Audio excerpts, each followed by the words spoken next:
Julie.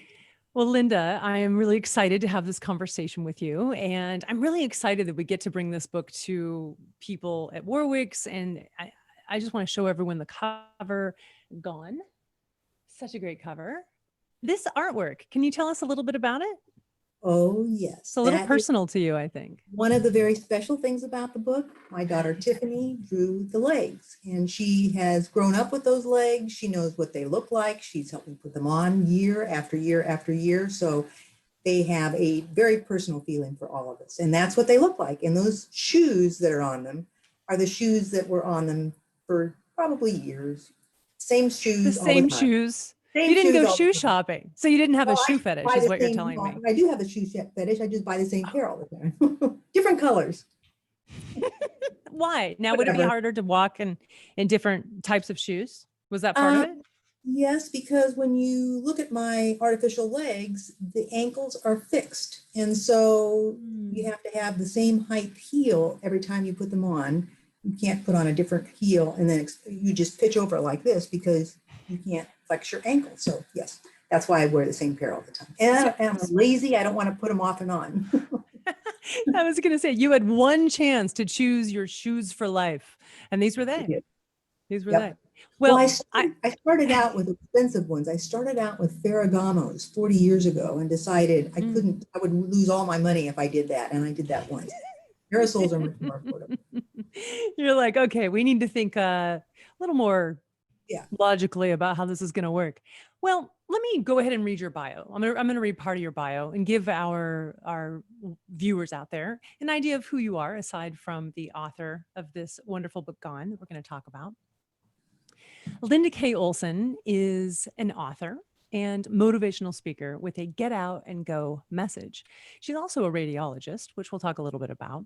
She is committed to empowering Parkinson's patients and families to live life as full as possible in spite of their disabilities. She shares personal experiences that are filled with humor, as well as practical tips, resources, and heartfelt motivation. Her life experience as a triple amputee gives her the unique ability to show people how to accept, adapt, and innovate when seemingly bad things happen, like, for example, losing both of your legs and one arm. She inspires audiences to forget the things that they can no longer do and motivates them to innovate and find new ways to do things.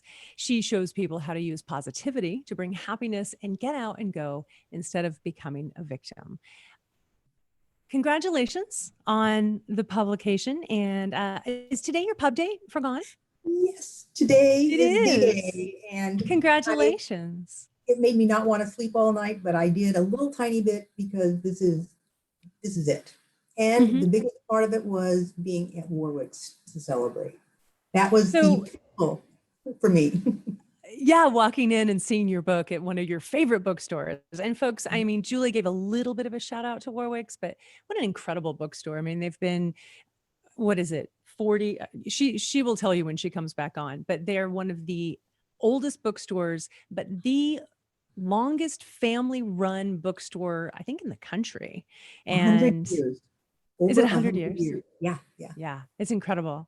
And the fact that we can go to our local bookstore and see your book is just such a lovely thing. It's in your neighborhood too. So, well, congratulations. Let's tell our viewers a little bit about your story, how this came to be, and do you mind bringing us back to that day of the accident and telling us a little bit about it? I have been asked and probably told this story thousands of times. It's been 41 years now, 41 years in Mm-hmm. August. I was traveling with my husband. We were visiting his parents. His dad was stationed in Stuttgart, Germany. He was in the Navy. And his brother and wife and Dave and I. So there were 6 of us. And we had started our vacation that day by traveling in a VW van in Germany. One of the highlights of the day, in fact, the highlight of the day, was our climb up the steeple in the tallest church in Europe, in Ulm. Mm. And Dave and Mark and I had made the climb together and had this beautiful view from the top and ran back down. And, you know, athletic, young, in love people. And Mm. an hour or so later, we came on our way to Garden in the van and came to a place where we stalled and our van stopped on the tracks just as a train was coming. And this was up in the mountains, kind of a small mountain road, not any functioning railroad crossing arm. And as soon as it stopped, we could see the train coming. And the three men in the front seat got out quickly, and the three women were in the middle seat, and I was closest to the door, and I tried to open the handle and had never done it before. I didn't know that you had to do something like lift up and out and some crazy little ritual I had to do. So I rolled over the front seat and thought I would get out quickly, and I fell.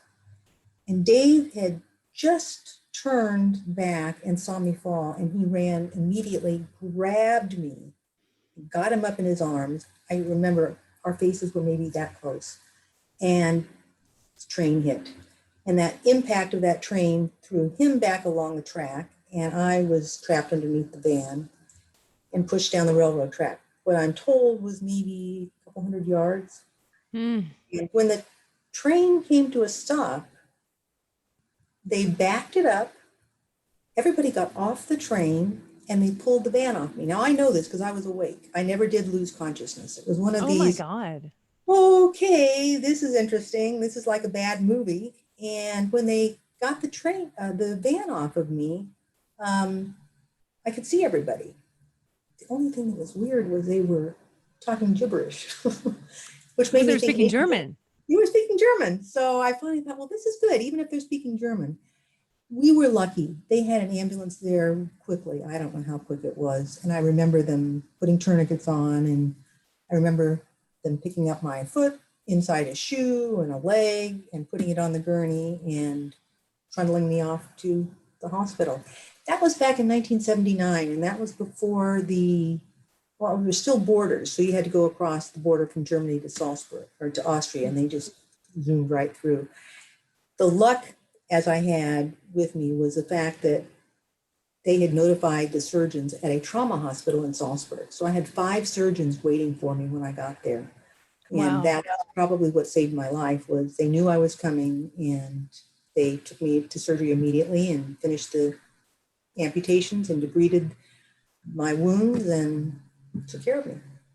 That's the beginning. That's the first chapter. Oh my God. Yeah. What a harrowing chapter it is. I mean, reading those first lines just gives me goosebumps every time. You just said something that I didn't know. And, and I've read the book. I didn't realize you were awake during all of that. Do you remember the pain? I mean, did you feel the pain? Like, I don't understand how you could have been not passed out. There wasn't any pain.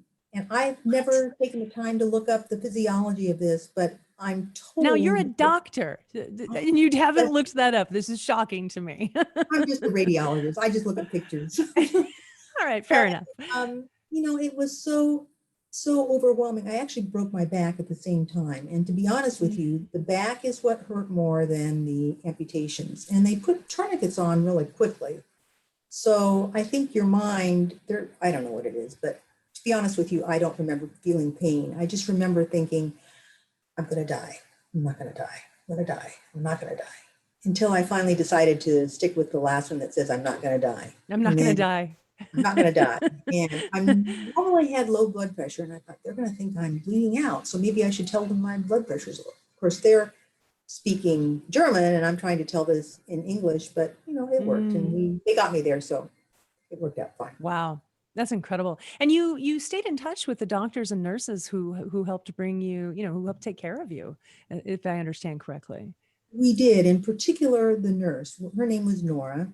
Nora was in her mid-50s, and she was the only person in the hospital that spoke really good English. So she kind of became as Dave has always said, our guardian angel. And she stayed with us for many of the hours for the first couple of days. And over the years, she came to the United States every year. She'd stay with us for a week. She watched the children grow up. And in fact, I'm one of the luckiest people around, because every year when she'd come, I would take all of the photographs from that year and I'd stack them up in order. And then she would go through them and put them in the photograph album for me. And that's how she kept track of how our children had grown up. And that's how I didn't have to keep putting my photos in the photograph album. So there's the benefit of somebody that visits you every year. So yeah. That's pretty awesome. Yeah, that's incredible. Well, your story is incredible. And you have a motto. I mentioned it in your bio. Can you tell us a little bit about that motto and how it's helped you, you know, stay positive in life and enjoy life for that matter? My get out and go motto. Mhm. Okay, because I sometimes have more than one motto, so I have to make sure which motto we're talking about. The get out and go. Yeah. Get out and go. We started within the first couple days in the hospital, and I had nothing to do except learn how to do things with my left hand while things were healing. And you were And right-handed, correct? I was right-handed, like most everybody listening today, and that gave me two challenges: learning to do things with the left hand, and then learning to do things with only one hand. Mm. You And discover walk. well, that was off in the future. I was just going to do things with my hand for the beginning, but Okay. um, we started going outdoors, I think maybe the fourth or fifth day. We kind of got cabin fever. Dave and I were put in the same room in this hospital. And the first day we went out to the garden, we noticed that they sell beer in their lobby, which At made the us hospital? more in the hospital. Yes, this was a God good bless opportunity. Germany. Exactly. So that became seriously part of our therapy, I would say, not the beer drinking particularly, but going out every day to the garden. And it just became such a routine, that fresh air and, just not being in that stifling room, things like that. So I think that's where I got my get out and go, if I didn't already have it, which I probably did. Yeah. But the get out and go Yeah. message, that you need to be out and doing things. Otherwise, you're going to just stagnate. And that was not part of my plan. So. You have been diagnosed with Parkinson's, and you now speak to people with Parkinson's or family members, and that's your message to them, is to get out and go. And I think it's interesting that, this has been your whole life, has been get out and go. And this is the one thing that's going to help you live a longer life with Parkinson's. Can you talk a little bit about that? Yeah, let me backtrack, because it's been 5 years since I was diagnosed. After we had retired, we were going off and doing a lot of traveling, and this kind of put a little bit of a monkey wrench in our plans. Sure. And for some reason, I was asked to speak at the World Parkinson's Coalition meeting in Portland in 2016. And at first I said no. I said, I've only been diagnosed for a year. I don't know very much about Parkinson's. People look at me and I don't have a tremor and I don't shuffle my feet because I don't have any feet. And I finally thought, well, I can't do this. And they came back to me and they said, the reason we want you to speak, it was on a panel with 3 other people with Parkinson's, is because you've been an amputee for so long and you've been disabled and you've been successful. And that made me stop, and I thought, okay. So I gave it a try. And when we got done that day, Dave and I walked out of that big room with thousands of people in it. And the people that just came up to me and said, my husband stopped playing golf. We thought we couldn't do these things. And the common phrase was, if you can do it, I can do it. And they'd seen me up on, with the slides that I show, butt walking with my no legs on, and Dave carrying me in a backpack. And it just, for the first time, it really resonated with me. And I thought, Mm. this is a group of people who are facing an increasing disability. And mine was really all of a sudden. It was quick. There was no doubt about it. I had to start doing things immediately. And theirs are creeping up on them. And sometimes it's easy to just think you can't do things because we're all getting older. But it finally dawned on me that I can connect with them and I can make fun of it. I can make them laugh. I want to make them laugh. And I want them to go do whatever it is, even if it's less and less as the years go on, they can still go and have a good time. So that's where I am. It's pretty incredible. And it brings me back to the day in the hospital when Dave walked in and you said to him, I wouldn't blame you if you left me. And he said, And he said, I didn't marry your arms and your legs. If you can do it, I can do it. hmm, And that was the first conversation we had after I came out of the operating room. And I had thought about it all night while I was recovering. And I thought, he's young. We're both young. He's not going to want to stick around with a disabled wife. And it didn't take him 5 seconds to think about that, to say it. And I thought, if he can say it and stick with it, if he can do it, then I can do it. So we've gone back and forth in our lives. If you can do it, I can do it. If we can do it, you can do it. So that's my other motto too. Get out and go. And if I can do it, you can do it. So. And you use that motto for people when you're given a diagnosis like Parkinson's, I can only imagine that you feel like my life is over. This is it, right? I'm done. And here you give them this message of hope. And that's really what this book is about. It shows that, you were handed a bill of goods that you couldn't change. And yet you stuck together, and not just stuck together a little bit. Like, you two went out and had fun, and you both really relied on each other. And it's so beautifully said in the book, your relationship, if you can do it, I can do it. And now that you're using that message to give hope to people, I just think is such an interesting full circle in your life. And I wonder, how does that feel? Well, it's funny because of the first 35 years of being an amputee, I was busy. First of all, I took a year off to do a medical leave of absence so that I could learn to walk. That was of itself took me quite a while. Well, actually, I think I walked a mile within the first 4 months. We Wow. looked at the On your calendar. prosthetics, just to be clear to our viewers. Yeah. Right. I had nothing else to do except learn how to walk and get strong. But the first year I learned to walk, I was intent on going back to finish my residency, which I had been doing in Los Angeles at the White Memorial Medical Center. And I wanted, in the worst way, to go back and live by myself. I had been living by myself. And to me, if I could become independent and live on my own again, I could face whatever could happen to me in the future. Somehow, during that year of medical leave of absence, I got pregnant. So I went back, and before I finished my residency, our daughter Tiffany was born. So now I had a little bit more of a challenge, but it kind of just gives you the incentive to learn how to do things more quickly. So for the first 35 years, we were busy with the family. Brian was born 3 years later. I was busy working as a radiologist at UCSD. Thank you very much to everybody that hired me there. And you raise your children, you're busy with that, and you move on. There was just no time to think about doing all those other things. I didn't really connect, I don't think, very much with the disabled community because I didn't have that much time. So now that I look back and I now have a group of people that I really feel like I have something to give them, or not give them, but to share with them so that they can progress, we can progress together, because we're both going to be on the same path. And I want somebody to laugh along the way with me. That's what I'm really being selfish. I want people to come with me on this. It's interesting because, you were just talking about this idea of being disabled, and you didn't connect with the disabled community. I wonder if a lot of that has to do with the fact that you refused to just be disabled. You decided you were going to drive, you were going to live alone in Los Angeles, finish out your residency, become a doctor. You had children, you went camping, you traveled, you've been to Machu Picchu, for goodness sake. And, you never succumbed to the idea that I can't. That was never part of your nomenclature. And I think that maybe that's like, if we could in life not accept the bad as this is my lot in life, I accept it, and instead go forth and say, okay, well, I'm just going to adapt and make it work, and I'm still going to live my life. And it seems to be, that's what you've done. And that's what you're asking people with Parkinson's to do as well. Yes. And the reason it worked so well is because I had a husband and a teammate.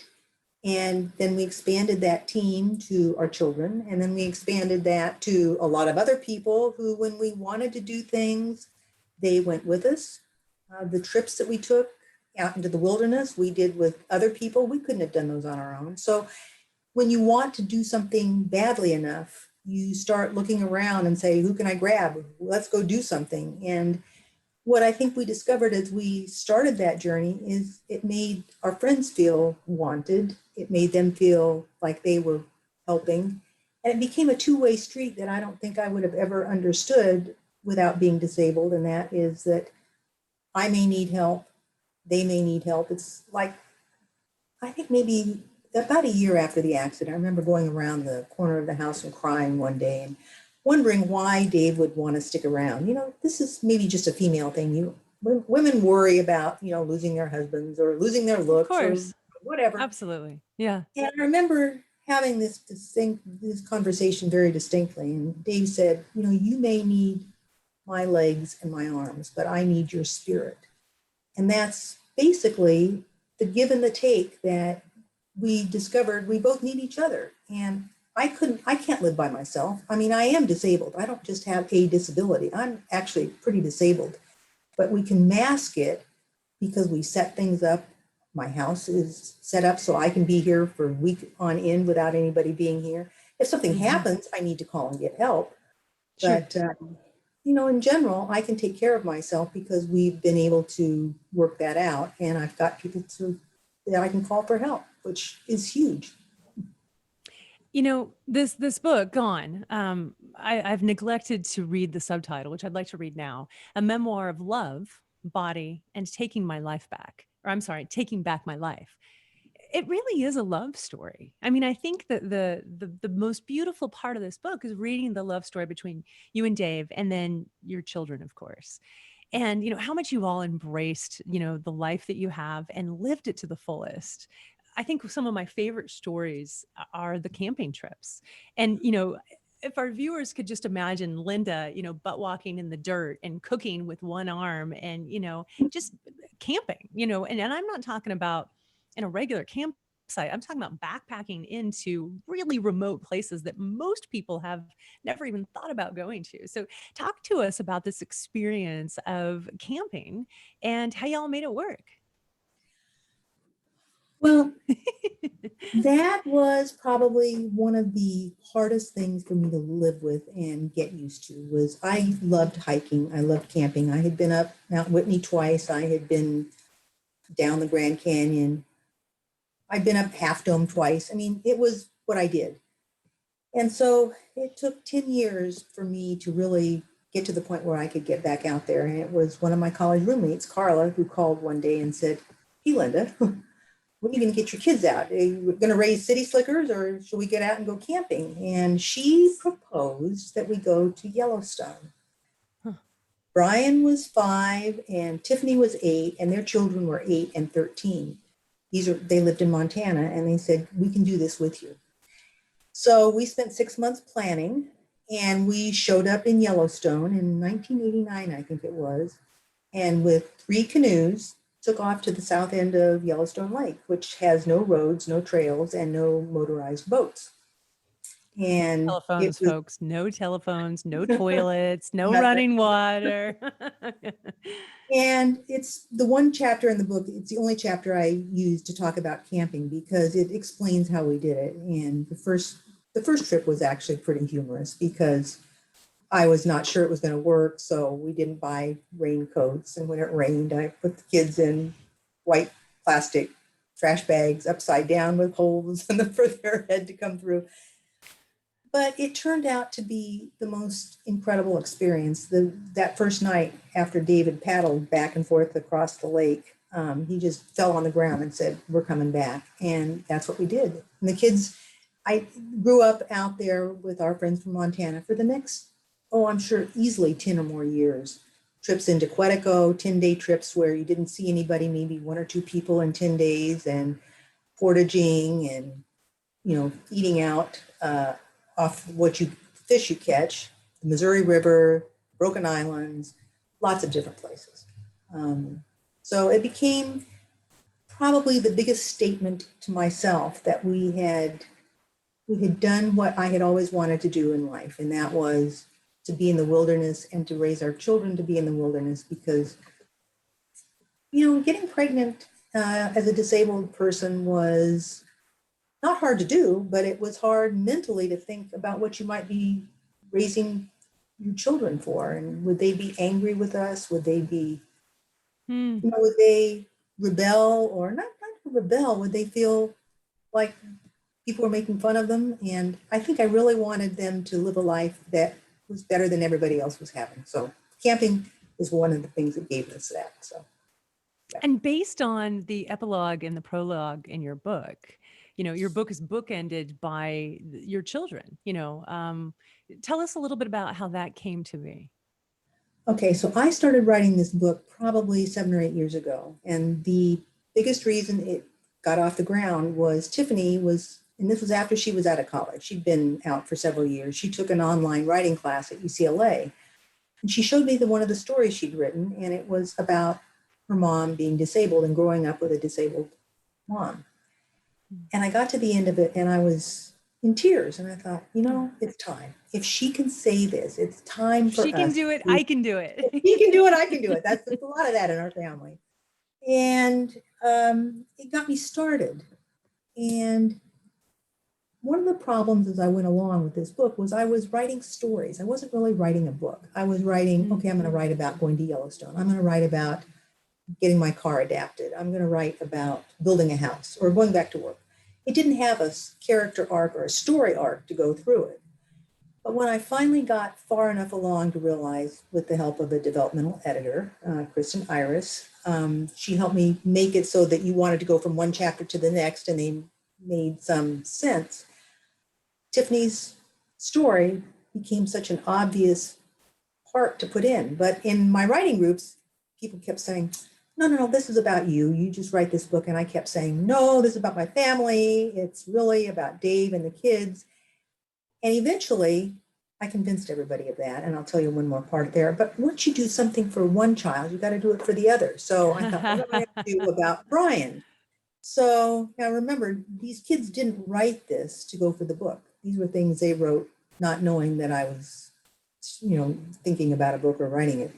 So I have saved many of the things the kids do, like, all proud moms do. And I found Brian's personal statement for his application to medical school. And he talked about his parents' relationship and what he'd learned from his dad and how his dad had taught him that life wasn't, or life wasn't people's arms and their legs. It was who they were and their spirit. And that he had watched his mom become, a radiologist and a mom and everything else, and what it taught him. And I looked at that and thought, this is the bookend. This is the proof that you can have a family. Here are two children who have unwittingly given me the beginning and the end of the book. So that was the bookends. And then over the last 2 years, when I started taking things to Dave to verify facts, I said, Dave, does this look right? Or do you remember it this way? And I would print them out for him, and he'd sit there and he'd go sit on the couch and tears would come down. And I would say, Dave, no, I don't want you to read. I don't want you to cry. No. And he would he'd get emotional about it. And so we would talk about it. And when he'd get done, he'd go sit down at his computer and he would not move for the next 2 or 3 hours. And when Dave types, he types no paragraphs, no lines between. And he would, it's just a line of thought coming through. And then I would sit down and read them, and they are gut-wrenching. I mean, he writes different than I do. I write happy-go-lucky. He pours his emotion out. And I took them to my writing group, several of them, and we finally realized, he's got to be in this book because he provides the emotion that sometimes I'm not capable of. And the one piece in particular he wrote, I had never known. And this was just last year. And he wrote what he was doing that first year. He'd get up he's a runner, by the way. There's a chapter in there called 80,000 miles because he's run 80,000 miles now since we've known each other.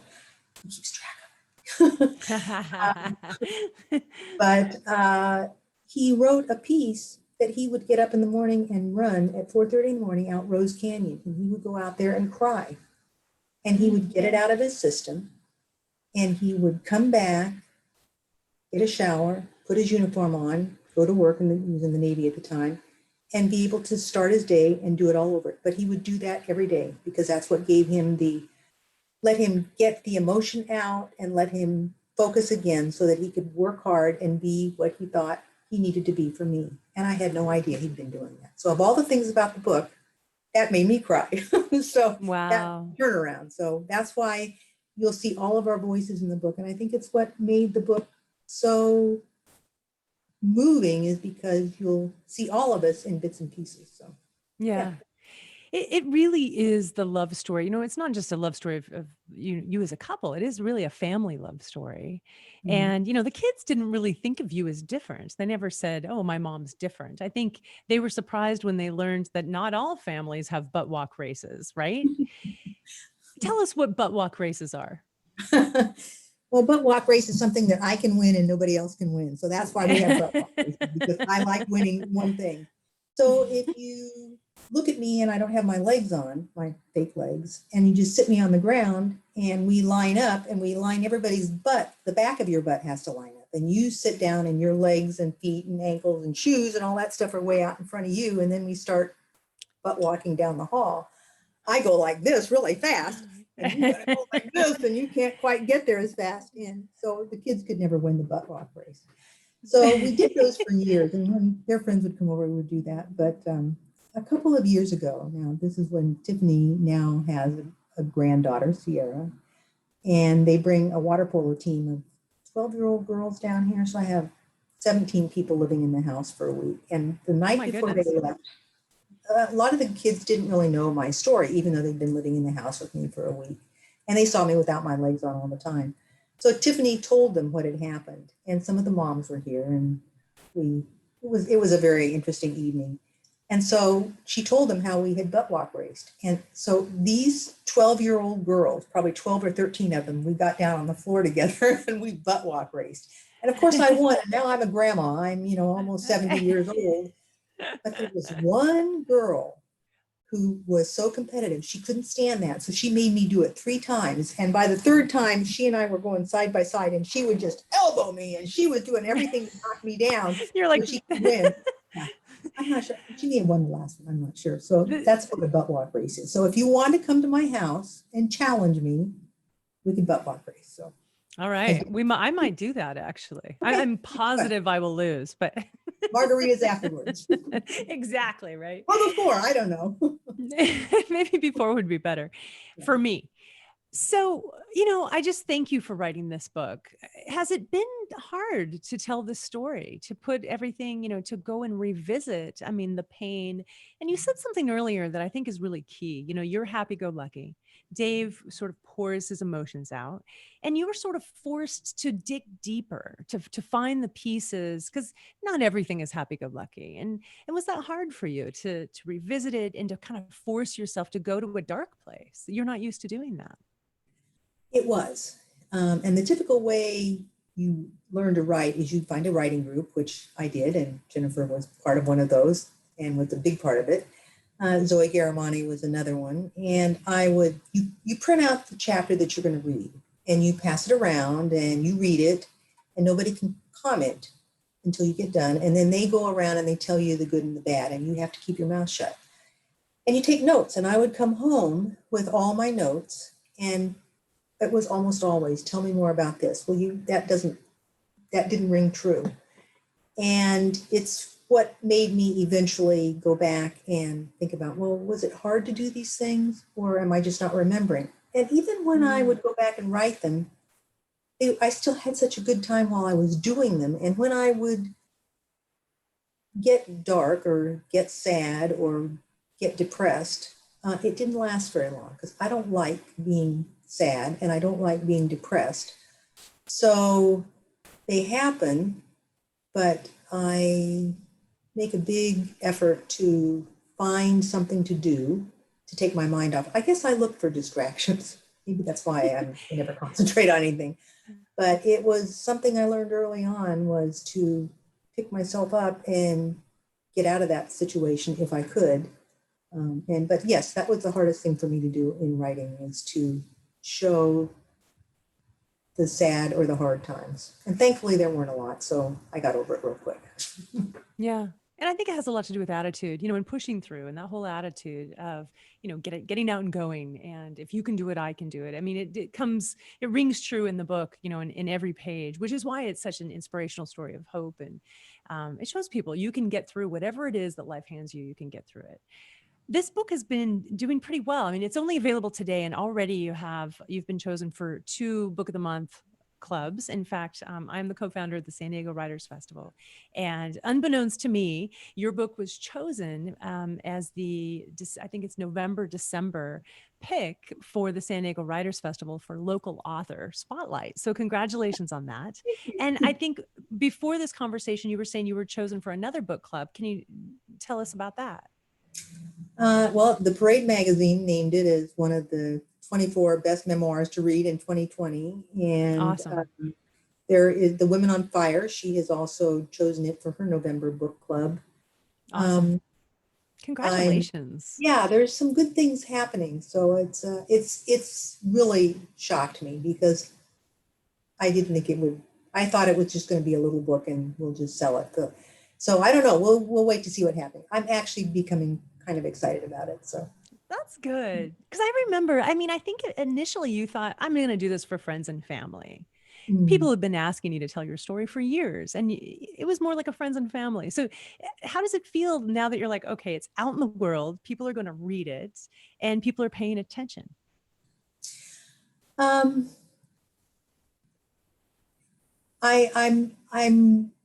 humbled in some ways that people are so moved by it, and the emotions that I've been getting have kind of just blown me away. And it makes me feel like maybe there is a good purpose for it. And especially right now when most of us have been cooped up and there's so many bad things going on, that you can find something that is bad, that's only bad for a while, and that you can work your way through. And I guess I would like people to be able to look at it and say, bad things happen, but we can make them better. And that's what I hope it happens. So. Amen to that. Yeah. And this is a good time for that message, Linda.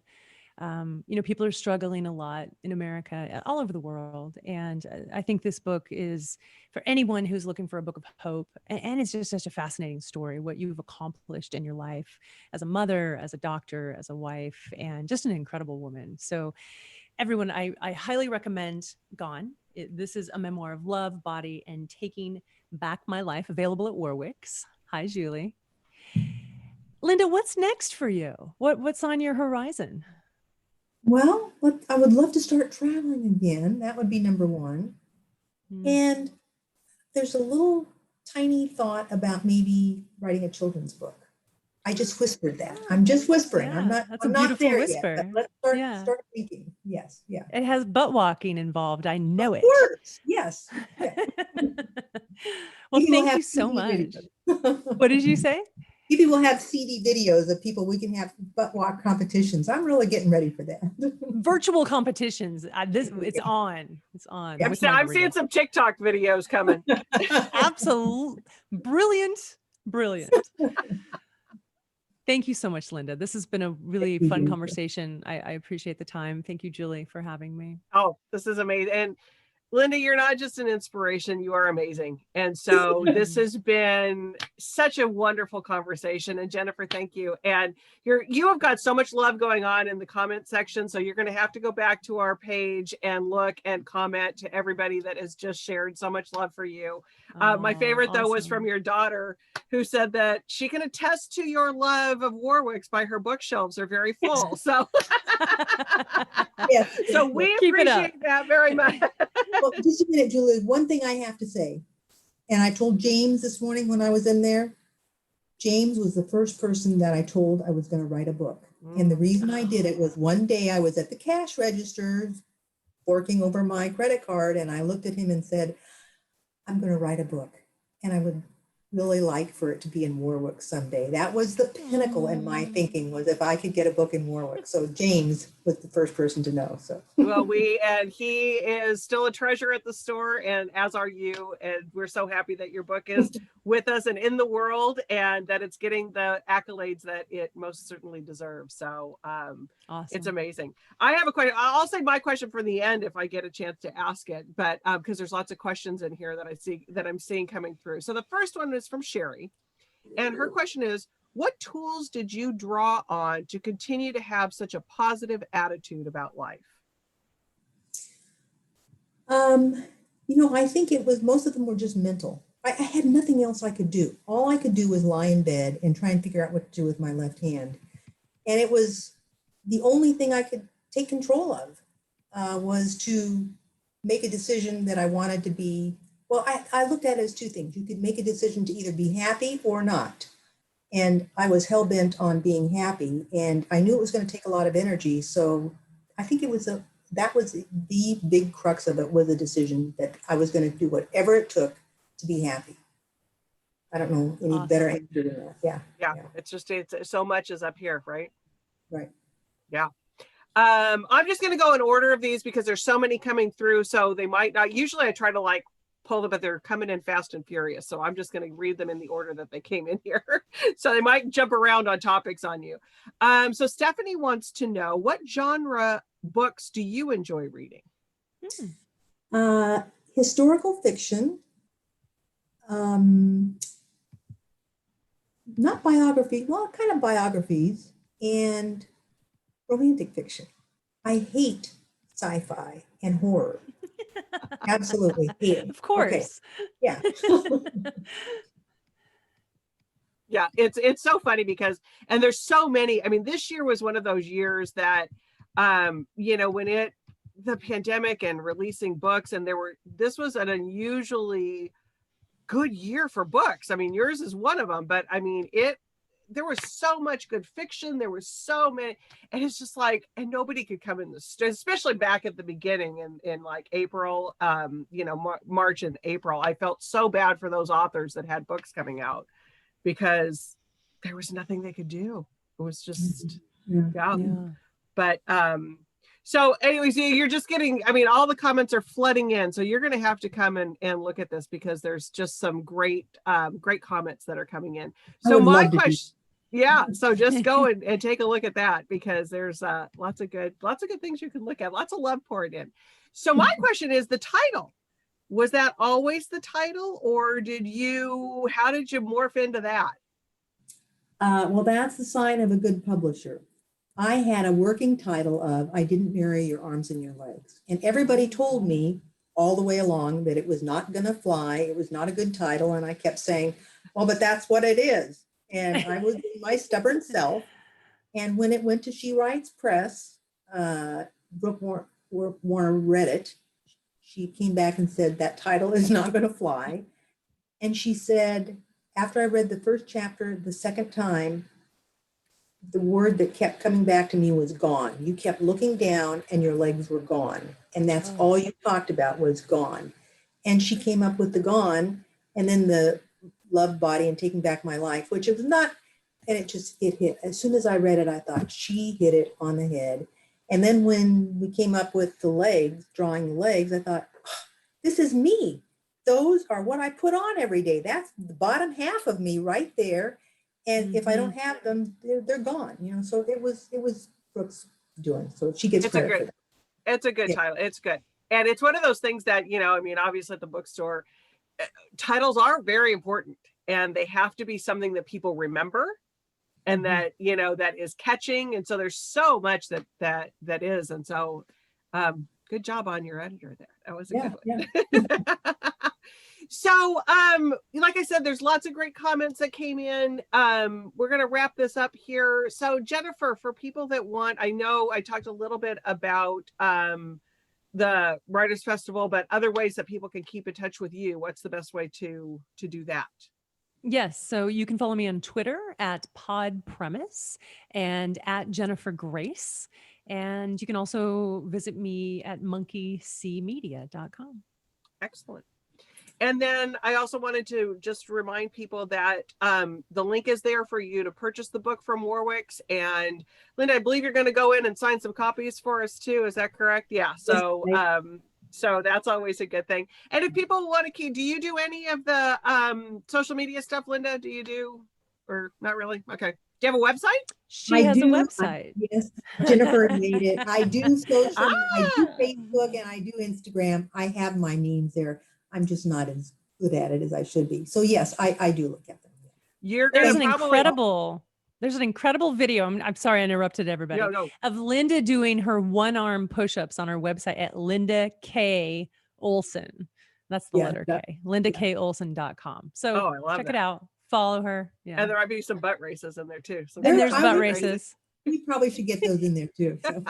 Totally. I think there needs to be something there. But that's, I mean, and you're going to probably be needing to be more, because as this book is going to skyrocket, you're going to need to probably engage in that stuff a little bit more, I'm imagining. There's lots of good, there's lots of good things that are coming for that.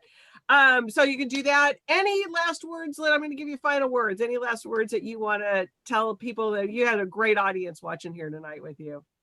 I had a ball doing this, and I just have love for everybody out there, because it was a journey that I've gone through. I bet a lot of those people have gone through it with me, because we've been in town here for all those years, and they're all part of my story. So thank you. Excellent. Awesome.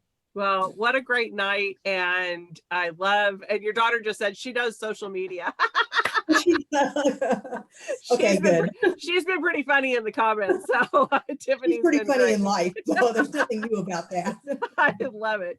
So Linda, I don't go into the store very often, but I know everybody, because I'm in here doing all of these events. So but I know everybody loves always seeing you at the store, and we so appreciate you coming in, and your support of the store means the world to us. And so we're thrilled to be able to share your book with everybody. So thank you for having your virtual event with us.